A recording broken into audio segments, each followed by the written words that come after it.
how do you think about settling into accountability for what Kellogg has started to commit to or not? How are you feeling about that? Yeah, I think many of us at Kellogg feel like this is an opportunity to actually reframe a lot of what we've talked about and restate.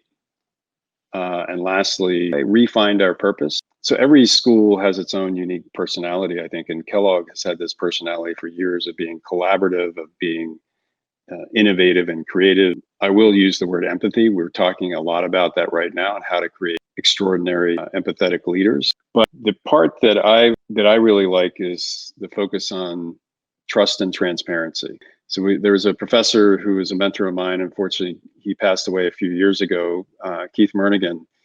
And he said, why don't we start with a premise that I trust you?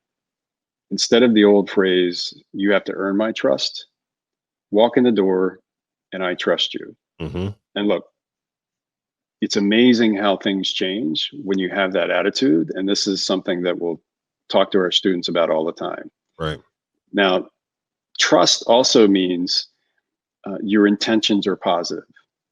You may not always get it right, but your intentions, I trust that your intentions, James, are positive and you're trying to move the organization forward or you're trying to move the school forward. So we've got to start with the fact that we have to have trust in this process because stakeholders are students, faculty, alumni, the rest of the university, staff, and then transparency. So if we're setting an objective that we want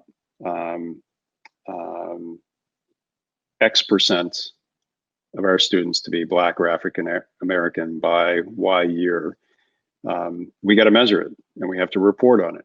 And we're going to do it not just internally, but we're going to do it externally.